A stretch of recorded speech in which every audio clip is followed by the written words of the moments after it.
नमस्कार, आपके साथ हूं मैं राजीव शर्मा। देश कोरोना से बीमार है और पिछले 24 घंटे में 4,03,000 से ज्यादा संक्रमित मरीज मिले हैं।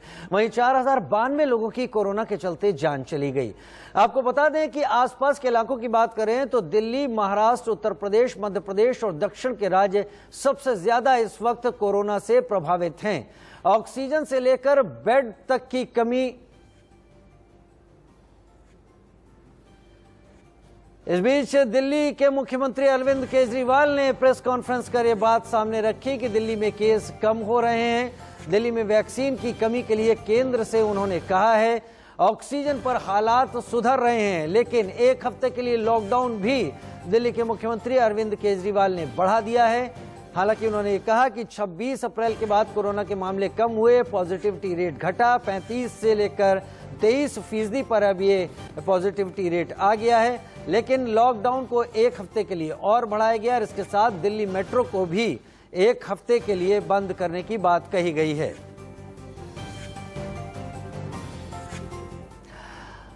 और वैक्सीनेशन कहां तक पहुंचा, इसको भी हम यहां पर समझ लेते हैं। उम्र, आबादी जिन्हें टीका लगाया है, क्योंकि वैक्सीनेशन वो हथियार कहा जा रहा है जिसके चलते तमाम लोग ठीक रह सकते हैं या इस कोरोना से बचे हुए रह सकते हैं। 60 से ज्यादा उम्र के लोगों को, करीब 41.2% लोगों को वैक्सीनेशन किया जा चुका है। उसके साथ 45 से 60 के बीच की अगर हम बात करें तो 46.1% लोगों को वैक्सीनेशन दिया जा चुका है। 30 से 45 के बीच के 8.5% लोगों को वैक्सीन दी जा चुकी है। 18 से 30 के बीच में करीब 4.2% लोगों को वैक्सीन उपलब्ध कराई जा चुकी है, यानी पहली डोज कम से कम इन लोगों को उपलब्ध करा दी गई है।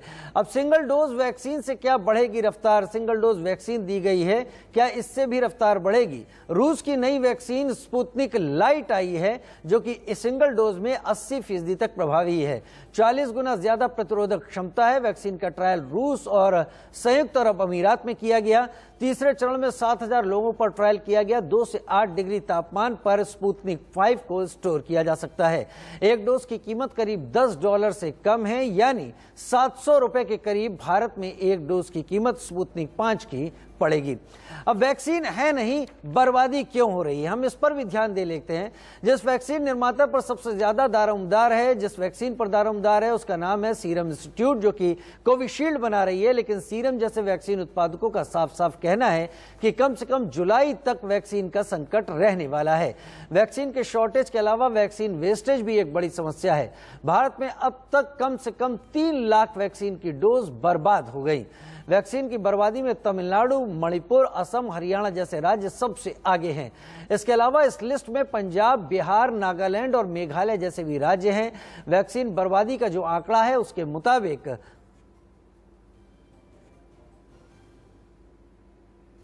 लक्षद्वीप की बात करें तो 9.76% यहां पर वैक्सीन बर्बाद हुई। तमिलनाडु 8.83% वैक्सीन बर्बाद हुई। असम 7.70% वैक्सीन बर्बाद हुई है। मणिपुर 7.44% बर्बाद हुई। हरियाणा 5.72%, पंजाब 4.98%, बिहार 4.95%, नागालैंड 4.13%, मेघालय 4.01% वैक्सीन की बर्बादी यहां पर रजिस्टर हुई है। जब वैक्सीन की कमी हो तो वैक्सीन की बर्बादी सबसे बड़ी समस्या है। कुछ राज्य ऐसे भी हैं जिन्होंने तय डोज से ज्यादा वैक्सीन लगा दी। ऐसा इसलिए क्योंकि वैक्सीन वॉयल में एक डोज एक्स्ट्रा होती है और इन राज्यों ने उस एक्स्ट्रा डोज का भी इस्तेमाल कर लिया है। तस्वीरें आप देख रहे हैं टीवी स्क्रीन पर, वो तस्वीरें जो कोरोना काल में काफी अहम हैं। वैक्सीन की एक्स्ट्रा डोज का इस्तेमाल जो किया गया, 6 मई को सामने आए वैक्सीन आंकड़ों के मुताबिक वैक्सीन का सबसे किफायती इस्तेमाल अंडमान निकोबार में हुआ। वहां तय डोज से 27.27% अधिक वैक्सीन लग गई और इसके साथ वैक्सीन की इस एक्स्ट्रा डोज का जो इस्तेमाल है, तय डोज से ज्यादा इस्तेमाल है। अंडमान निकोबार 27.27%, मिजोरम 8.49%, गोवा 4.85%, केरल 4.36%, ओडिशा 2.20%, हिमाचल प्रदेश में 1.60% और अरुणाचल प्रदेश में 0.65% ज्यादा वैक्सीन की डोज लगा दी गई है। और हम लगातार बात कर रहे हैं कोरोना काल में जिस तरह की स्थिति हो गई है। बड़े बुजुर्ग, जब 2020 में कोरोना का शुरुआत हुई थी तब उम्र दराज लोगों पर यह वायरस काफी ज्यादा असर दिखा रहा था, लेकिन 2021 के मार्च में जब इसने अपनी डेडली यानी भयानक रफ्तार पकड़ी, खतरनाक दौर में कोरोना का म्यूटेंट आया, तब उसने युवा को भी अपनी चपेट में ले लिया। और अब ऐसा तमाम जगहों से कहा जा रहा है कि अगर इसकी तीसरी वेव आती है, जिसके बारे में सरकार के तमाम साइंटिफिक एडवाइजर का कहना है कि हम चाहे तो उस वेव को डिले कर सकते हैं, चाहे तो रोक भी सकते हैं और चाहे तो उसे हल्का भी कर सकते हैं, उसमें बच्चों पर कहीं ज्यादा असर इसके म्यूटेंट का हो सकता है, म्यूटेशन के बाद हो सकता है। बच्चे सबसे ज्यादा ऐसे दौर में, ऐसी हालात में रह रहे हैं जो सबसे घुटन भरे दिन कहे जा सकते हैं। बच्चे जो बाहर खेलते हैं, घूमते हैं, तमाम एक्टिविटीज करते हैं जिसके चलते वो एक्टिव रहते हैं, उन्हें लगातार एक ही घर में बंद रहना पड़ रहा है। स्ट्रेस में हैं बच्चे, और बच्चे इसके चलते चलते एक ट्रॉमा में भी हैं, और साथ ही बच्चे जिस हालात में हैं उसमें बच्चों को लेकर तमाम बातें हो रही हैं। देश कोरोना से बीमार है और पिछले 24 घंटे में 4,03,000 से ज्यादा संक्रमित मरीज मिले हैं। वहीं 4,092 लोगों की इस वजह से जान चली गई है। आप 4 तस्वीरें मेरे ठीक अगल बगल में देख रहे हैं। महाराष्ट्र, उत्तर प्रदेश, मध्य प्रदेश और दक्षिण के राज्य सबसे ज्यादा इस वक्त कोरोना से प्रभावित हैं। ऑक्सीजन से लेकर बेड तक की कमी, अभी भी मरीजों की जान जा रही है। तीमारदार वहीं पर और ज्यादा परेशान। दिल्ली का हाल बेहाल है तो महाराष्ट्र वैक्सीन और वैक्सीनेशन के लिए बदहाल है। उत्तर प्रदेश में दवा और बेड की कमी से मरीज दम तोड़ रहे हैं तो बिहार भी बेहाल है। हर तरफ कोरोना का तांडव है तो सरकारी सिस्टम इन तमाम कोशिशों के बावजूद फेल होता नजर आ रहा है। और इस सब के बीच कोरोना से जारी लड़ाई के खिलाफ एक राहत भरी खबर भी इन 4 तस्वीरों के साथ हम आपको बता दें, वो आ गई है। और चौथी तस्वीर आप गौर से देखिए।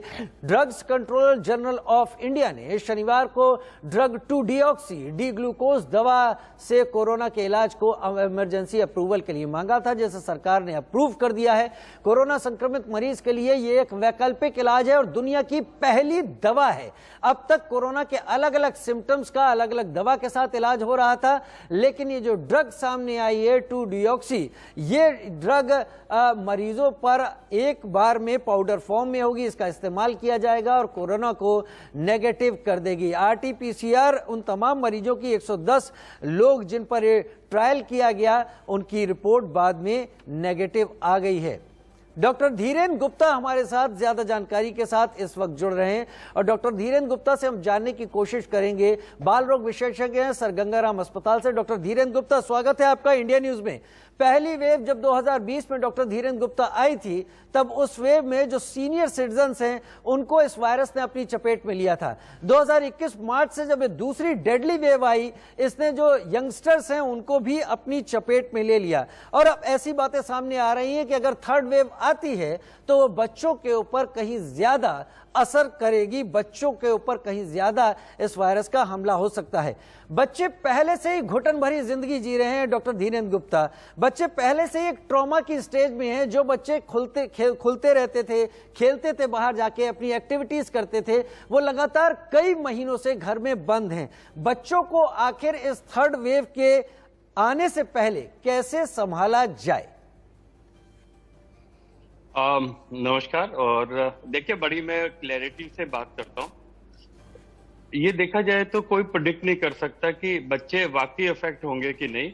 अगर हम इस वाले फैक्ट को भी छोड़ दें तो हमें आज से ही थर्ड वेव की तैयारी करनी चाहिए, चाहे वो एडल्ट हो, चाहे एल्डरली हो, चाहे पीडियाट्रिक एज ग्रुप हो।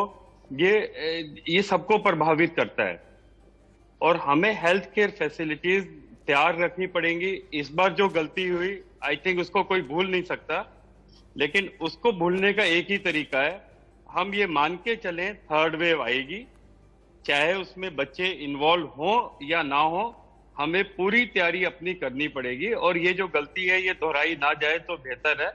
और ये पॉलिटिकल फेलियर, बहुत क्लियर कट पॉलिटिकल फेलियर है। डिस्पाइट कि इनको थ्रेट मिल रही थी, 3 महीने से प्रॉब्लम बढ़ रही थी और हम लोग हाथ में हाथ धर के बैठे रहे। पहली बार ऐसा हुआ है मेरे 35 ईयर्स एमबीबीएस के बाद, किसी को ऑक्सीजन के बिना मरते हुए देखा है। हम कहाँ बड़ी बड़ी बातें करते हैं। आई थिंक हमें अपना बेसिक हेल्थ स्ट्रक्चर इंप्रूव करना चाहिए, गवर्नमेंट को आंख खोलनी चाहिए, और हमें मेजर इन्वेस्टमेंट हेल्थ की तरफ चाहिए।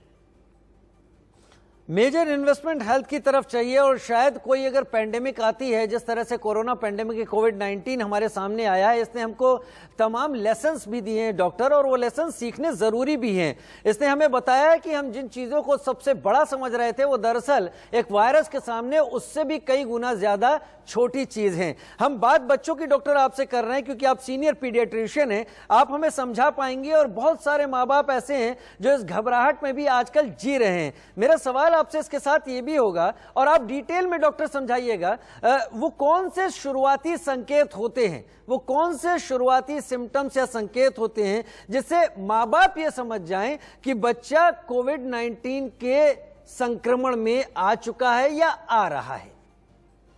ठीक है, हम स्टार्ट करते हैं। बच्चों को आगे कैसे प्रिवेंट करें, ये तो आपको समझ में आ गया होगा कि शायद वायरस को प्रिवेंट करना ऑलमोस्ट इम्पॉसिबल है, लेकिन अगर हम वैक्सीनेशन बच्चों के लिए भी डेवलप करें, और जो इस बार बहुत स्लो पेस से चले हैं उससे कहीं फास्ट पेस पे हम पीडियाट्रिक एज ग्रुप को वैक्सीनेट कर पाए, तो शायद फ्यूचर में हमारे बच्चे ज्यादा बेटर बिहेव करेंगे अगर थर्ड वेव पीडियाट्रिक ओरिएंटेड आती भी है। थर्डली, जो वैक्सीनेशन है पीडियाट्रिक एज ग्रुप कहीं बेटर टॉलरेट करती है as compare to adult age group. तो जैसे मैंने बताया कि नेक्स्ट 2 मंथ बहुत इंपॉर्टेंट है हमें, जिसमें हमें अपनी वैक्सीनेशन इजाद करनी चाहिए जो बच्चों पे लगाएं और उनको हम प्रिवेंट करें। अब सेकंड पार्ट आपका क्वेश्चन का कि हमें कैसे मालूम पड़ता है कि बच्चा कोविड से ग्रसित है और उसको हम कैसे प्रिवेंट करें या ट्रीट करें। देखिए, एडल्ट हो या पीडियाट्रिक एज ग्रुप है, स्टार्टिंग पॉइंट वही होता है, खांसी जुकाम बुखार, कई बार बच्चों में लूज मोशन ज्यादा होते हैं। बच्चों में एक खासियत ये रहती है, वो शायद ज्यादा सीवियर कोविड से ग्रसित ना भी हो, लेकिन वो सुपर स्प्रेडर बन सकते हैं। आप इमेजिन करिए 2 साल का बच्चा, उसको माँ भी चाहिए, दादी भी चाहिए, दादा भी चाहिए, वो एक कमरे में बंद होने से ही रहा, आप उसको आइसोलेट नहीं कर सकते। एग्जैक्टली। जब आप उसको आइसोलेट नहीं कर सकते, एक ही तरीका है, अगर हम हर्ड इम्यूनिटी बना दें आसपास, पूरी कम्युनिटी को इम्यूनाइज कर दें एट फास्ट पेस, तभी हम कोविड की थर्ड वेव को बचा सकते हैं या उसको स्मूथन कर सकते हैं। और सेकेंडली, हमें हेल्थ केयर स्ट्रक्चर अपना इतना रोबस्ट बनाना चाहिए, चाहे वेव आए ना आए। आपने कहावत सुनी होगी, वो शेर आया शेर आया शेर आया, लेकिन हमें ये मान के चलना चाहिए शेर आएगा, वो ना आए बहुत बढ़िया है, लेकिन हमें ये अपने आप को अगले 20 साल का हेल्थ केयर सिस्टम उतना अच्छा बनाना चाहिए जिससे जो गलतियां हुई है वो हम दोहराए ना। डॉक्टर गुप्ता, अगर मान लीजिए कि बच्चों में कोई शुरुआती सिम्टम्स दिख जाते हैं, मान लीजिए दिख जाते हैं और माँ बाप को समझ में आता है कि ये थोड़ा सा डाइसी। सुनीता जी हमारे साथ इस वक्त डॉक्टर साहब लाइन पे जुड़ गई हैं। हम बात बच्चों की कर रहे हैं और माँ बाप के लिए बच्चे बहुत जरूरी हैं। एक कॉलर जुड़ी है डॉक्टर, उनका सवाल ले लेते हैं और शायद आप बेटर एक्सप्लेन कर पाएंगे। सुनीता जी पूछिए। संगीता जी पूछिए। मेरा सवाल ये है कि बच्चे इस टाइम में बीमार पड़ रहे हैं और अभी ऐसा कहा जा रहा है कि थर्ड वेव में बच्चे ज्यादा बीमार पड़ेंगे। ऐसे में माएं अपने बच्चों को कैसे ख्याल रखें, क्योंकि अगर बच्चे छोटे हैं, मेरा बच्चा 3 साल का है, अगर वो छोटा है और मैं उसकी खुद देखभाल कर रही हूँ, ऐसे में बच्चे से खुद से दूर रहना पॉसिबल नहीं है। तो ऐसे मुझे खुद को कोरोना होना लाजमी है, तो बच्चों की देखभाल कैसे की जाए? बच्चे आइसोलेशन सेंटर भी नहीं जा सकते, तो ऐसे में देखभाल कैसे करेंगे? डॉक्टर धीरेन गुप्ता, बहुत बढ़िया सवाल है। हाँ सुनीता जी, देखिए, सबसे पहले बच्चों में as compare to adult disease अभी भी माइल्ड होती है। ये स्प्रेडर ज्यादा होते हैं रेदर देन विक्टिम। सेकेंडली, अगर आप मान के चलें कि घर में 90% चांस है इन्फेक्शन आप या कोई बुजुर्ग या कोई एल्डरली लाएगा, ये बच्चे नहीं लेके आते हैं। इन बच्चों को एक बार इन्फेक्शन हो जाए तो 90% केसेस में पूरी फैमिली ऑलरेडी इन्फेक्ट हो चुकी होती है। सबसे इंपॉर्टेंट चीज है, इनको आप बुजुर्गों का ना दें, मान लीजिए आपकी फैमिली में बच्चा इन्फेक्ट नहीं हुआ है लेकिन आप इन्फेक्टेड हैं और नाना नानी हैं या दादा दादी हैं, तो आप बच्चे को अपने पास रखिए, बच्चे को नाना नानी या दादा दादी को ना दें, क्योंकि इनके अंदर हो सकता है इन्फेक्शन इंक्यूबेशन पीरियड में हो, और ये आप दादा दादी को दे दें तो वो ज्यादा डेंजरस हो सकता है। तो आज हम मान के चलते हैं कि बच्चों में अगर एडल्ट में 5% कॉम्प्लिकेशन होने के चांस है, तो बच्चों में 1000 में 5 चांसेस हैं वो कॉम्प्लिकेशन हो। अब आगे चलते हैं, हम कौन से लक्षण हैं वो पहचाने हम, जिससे हमें लगे कि हमें डॉक्टर के पास जाना चाहिए। एग्जैक्टली अगर बच्चे का फीवर 4-5 दिन के बाद भी 101 के ऊपर चल रहा है, 101 102 के ऊपर चल रहा है, सेकेंडली अगर बॉडी पे एक रैश आ रहा है, तो हम कुछ स्पेसिफिक कॉम्प्लिकेशंस मान के चलते हैं इनमें हो सकती है, जो कॉम्प्लिकेशन काफी रेयर है, बट हमें डॉक्टर से सलाह करनी चाहिए। रही बात ट्रीटमेंट की, ट्रीटमेंट में एजिथ्रोमाइसिन, डॉक्सीसाइक्लिन, आइवरमेक्टिन, इनका कोई रोल नहीं है, ना केवल पीडियाट्रिक में, एडल्ट में भी। तो ये उल जलूल मेडिकेशंस ना ट्राई करें, केवल पैरास्टामोल दें। सेकेंडली, आज के दिन आपका प्रश्न है कि मैं आज के दिन क्या करूं जिससे मेरे को थर्ड वेव में मेरे बच्चे को अगर वो इन्फेक्ट हो भी जाता है तो सीरियस ना हो। एक ही तरीका, इनके इन्नेट इम्यूनिटी को बढ़ाएं जी। उसके लिए आपका कह सकते हो बैलेंस्ड न्यूट्रिशन जी। जितने भी वैक्सीनेशंस हैं उनको डिले ना करें, और बच्चे का जैसे कहते हैं ना कि एक बिना डरे लालन पालन करें जी। डर के कोई फायदा नहीं है। अगर आप डर के जिए और बच्चे की आप एक्टिविटीज को बंद कर दें, अनफॉर्चुनेटली लॉकडाउन की बात अलग है, लेकिन एक बार लॉकडाउन खत्म हो तो बच्चों को फिजिकल एक्टिविटी के लिए प्रेरित करें, तो 90% एडल्ट में इन्नेट इम्यूनिटी इन्फेक्शन को खत्म कर देता है। डॉक्टर धीरेन्द्र गुप्ता, आपने बहुत काम की बात बताई। हम अपने बच्चों को एक्टिविटी की तरफ प्रेरित करें, उनको बैलेंस डाइट दें, उनका ख्याल ज्यादा रखें, और ये जो व्हाट्सएप मेडिकल तमाम सलाह हैं इनसे दूर रहने की कोशिश करें। डॉक्टर धीरेन्द्र गुप्ता, तमाम पॉइंट्स पर खास नजर डालने के लिए, हमारे दर्शकों के सवाल का जवाब देने के लिए आपका बहुत बहुत शुक्रिया हमारे साथ जुड़ने के लिए। हम बात कर रहे थे कि बच्चों को कैसे संभाल कर रखा जाए। कोरोना है, सबसे बड़ी समझदारी आपकी तरफ से आनी चाहिए। सोशल डिस्टेंसिंग, मास्क और सैनिटाइजेशन लगातार बनाए रखें। एक छोटा सा ब्रेक और शुरुआत कर लेते हैं इस वक्त की बड़ी खबर के साथ। उत्तर प्रदेश में कोरोना कर्फ्यू को बढ़ा दिया गया है। उत्तर प्रदेश में 7 दिनों के लिए कोरोना कर्फ्यू को आगे बढ़ा दिया गया है। 17 मई तक उत्तर प्रदेश में अब कोरोना कर्फ्यू लागू रहेगा। जिस तरीके से दिल्ली ने 17 मई सुबह 5 बजे तक के लिए लॉकडाउन बढ़ाया, वैसे ही उत्तर प्रदेश में भी कोरोना कर्फ्यू जो अलग अलग जिलों जनपदों में लगा हुआ है, वहां पर कोरोना कर्फ्यू को 17 मई तक के लिए बढ़ा दिया गया है। उत्तर प्रदेश में हालांकि मामले घटने शुरू हो गए हैं, लेकिन चेन तोड़ने के लिए उत्तर प्रदेश सरकार ने इस कर्फ्यू को और 7 दिनों के लिए आगे बढ़ा दिया है।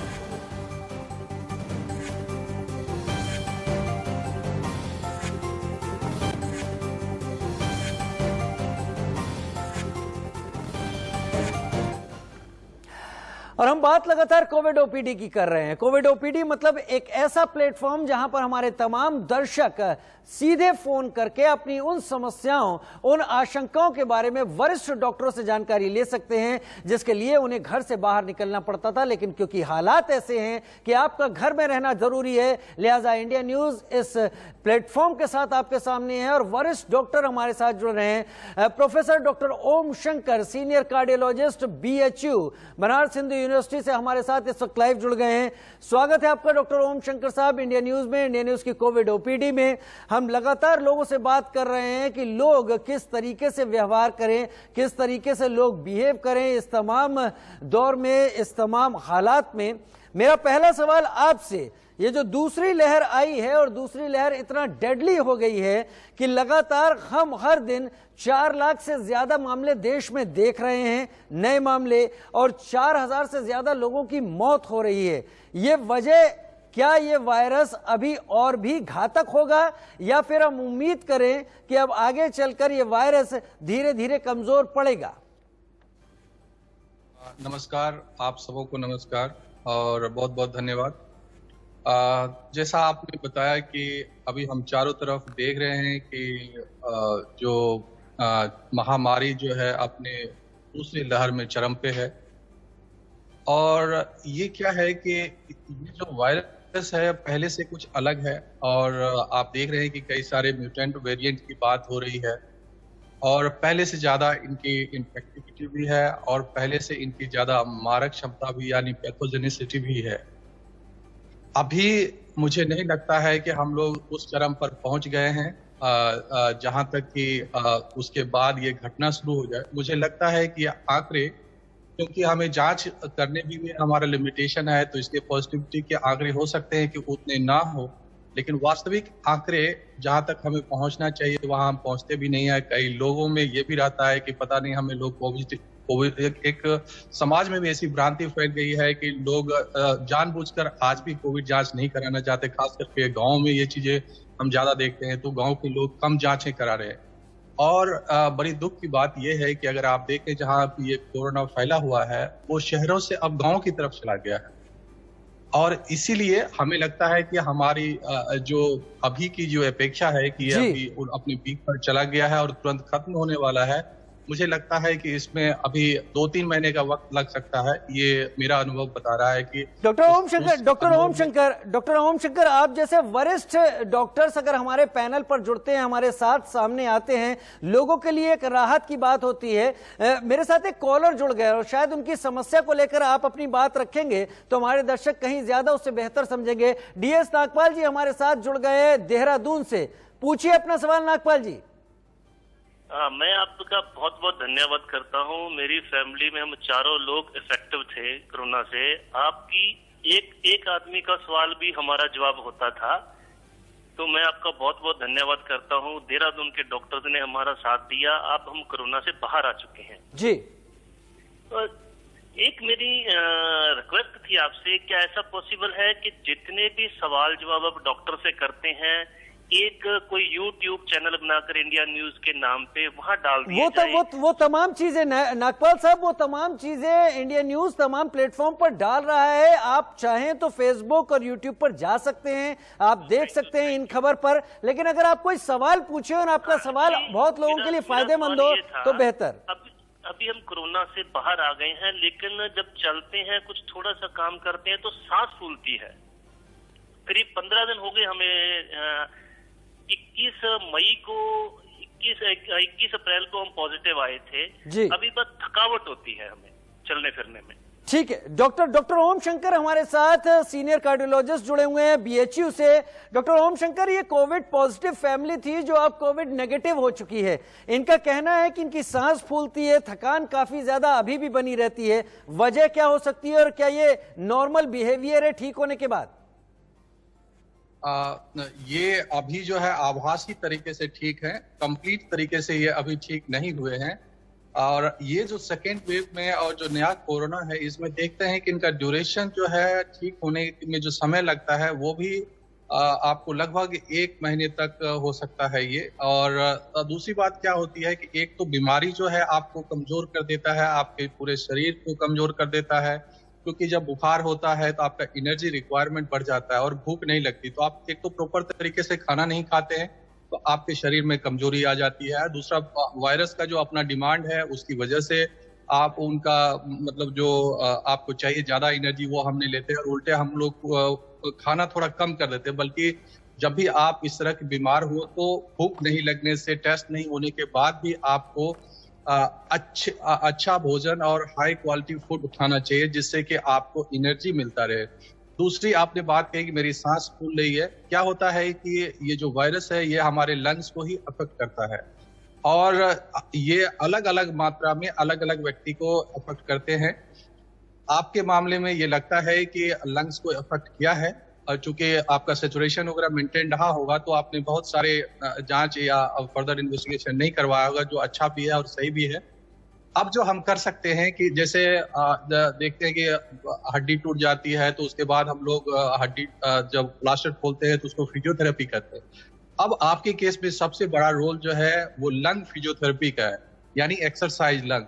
उसके लिए हम लोग बलून फुलाने का एक्सरसाइज करते हैं, या स्पायरोमेट्री एक मशीन होती है जिसमें हम लोग फूकने के लिए, और उसको 3 बॉल्स होते हैं, उसको कहते हैं कि आप उसको उठा कर रखें जब तक आप रख सकते हैं, और ऐसा बार बार दिन में कई बार करना चाहिए। तीसरी बात, आपको टहलना चाहिए। आप जितनी भी टहल सकते हैं, 5 मिनट 10 मिनट हर 2-4 घंटे में अपने घर में टहल लें अगर आप बाहर टहलने के लायक नहीं है, और जहां आपकी सांस फूलने लगे आप बैठ जाएं, और ये प्रोसेस बार बार करते रहे। उसके बाद आपको सांस अंदर खींचकर रोकने और छोड़ने, ये जो एक्सरसाइज है ये भी आपको एक्सरसाइज बारंबार करना चाहिए। और आपको लगे कि आपके सामने आभासी बलून है, अगर नहीं कुछ भी है तो आप उसमें फूंकने की कोशिश करें, और उसके बाद फूंक कर आप उसको लगे कि आप जैसे बर्थडे सेलिब्रेट कर रहे हैं, तो बार बार फूंकने से इससे भी लंग का एक्सरसाइज होता है। यानी लंग का एक्सरसाइज आप जितनी भी तरीके से करें उससे होगा। और कई बार सांस में थोड़ी बहुत क्या होता है कि नलियों में वायरल इन्फेक्शन की वजह से सिकुड़न पैदा हो जाती है, तो नेबुलाइजेशन वगैरह होता है कुछ दवाओं के साथ, नेबुलाइजेशन और भाप लेने से, एक्सरसाइज करने से, प्रॉपर न्यूट्रिशन से आप और आपका पूरा परिवार और आप जैसे इस देश के पूरे जो मरीज हैं वो बेहतर फील करेंगे। नागपाल साहब, आपको अपना जवाब मिल गया होगा। आपको तमाम सलाह दी है डॉक्टर ओम शंकर ने, और ये वरिष्ठ कार्डियोलॉजिस्ट हैं जो आपको सलाह दे रहे हैं इस वक्त बीएचयू से। और डॉक्टर ओम शंकर का कहना है कि आप अपने लंग्स की एक्सरसाइज करें, बेहतर न्यूट्रिशन ले, वॉक करें, थक जाएं तो बैठ जाएं, लेकिन इस चीज को आप करते रहें लगातार। डॉक्टर ओम शंकर, आपने एक शब्द का इस्तेमाल किया, लंग फिजियोथेरेपी। जैसे आपने उसको ऑर्थो के एक शब्द से जोड़ा कि अगर हमारी हड्डी टूट जाती है तो हम उसके बाद फिजियोथेरेपी कराते हैं। लंग फिजियोथेरेपी में जैसे किसी गुब्बारे में फूंक मारना, यह भी हो सकता है। एक कोशिश की अपने से कुछ दूरी पर मोमबत्ती रखकर बुझाने की कोशिश की जाए, या कुछ पीरियड के लिए सांस को रोकने की कोशिश की जाए। क्या इसके अलावा भी लंग फिजियोथेरेपी हो सकती है? क्या 1-2 वीडियोस जो यूट्यूब या तमाम जगह वायरल हैं उसमें कुछ डॉक्टर्स या हेल्थ केयर वर्कर्स आपके फेफड़ों के पास थपकी देने की कोशिश कर रहे हैं, क्या यह भी असर करता है? नहीं, बिल्कुल। लेकिन आप खुद से तो ऐसा नहीं कर पाएंगे, आप उसमें एक्सपर्ट नहीं है, उसको फिजियोथेरेपिस्ट करवा सकते हैं, और भी बहुत सारे हैं।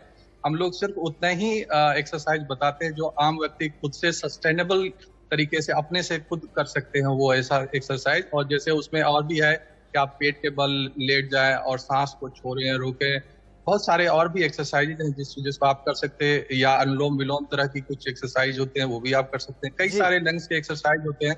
और नहीं अगर आप कुछ है तो एक स्पायरोमेट्री मशीन होती है जो बहुत ज्यादा महंगी नहीं है, 250-300 रुपए की होगी। उसमें जो फूकने वाली है उसको आसान तरीका वो है, और टहलना, जो कोई भी आसानी से, अगर मशीन भी कुछ ना मिले, गाँव देहात में है आप, और मशीन आप आजकल आप समझ रहे हैं कि मशीन जो है हर जगह उपलब्ध नहीं है, तो उस समय आप इसका इस्तेमाल कर सकते हैं। सिंपल आप सांस रोके, छोड़े, बलून वो जरूरी नहीं है कि आप कैंडल जलाएं, आपको लगे, आप ऐसा समझे कि कैंडल है, और समझ के उसको आप फूके उसको बुझाने की एक आभासी कोशिश करें जो वास्तविक नहीं है। बहुत सारी कोशिशें करनी होंगी, और ये मानना होगा कि हम अपनी बेहतर न्यूट्रिशन और बेहतर एक्सरसाइज के बल पर अगर कोविड नेगेटिव हो गए हैं तो अपने को जल्द से जल्द बेहतर कर सकते हैं। लेकिन डॉक्टर साहब की सलाह ये है कि टाइम पीरियड थोड़ा बड़ा है, ये टाइम पीरियड 1 महीने तक जाता है पूरा रिकवर होने के लिए, लिहाजा बहुत ज्यादा परेशान होने की जरूरत नहीं है, ये तमाम चीजें अपनाते रहे। फिलहाल डॉक्टर साहब, डॉक्टर ओम शंकर हमारे साथ जुड़ने के लिए, तमाम जानकारियां देने के लिए, सवालों का जवाब देने के लिए आपका बहुत बहुत शुक्रिया। हम उम्मीद करेंगे आगे भी आप हमारे पैनल पर आएंगे और तमाम दर्शकों के जवाब देंगे। एक छोटा सा ब्रेक ले रहे हैं, जल्द हाजिर होते हैं।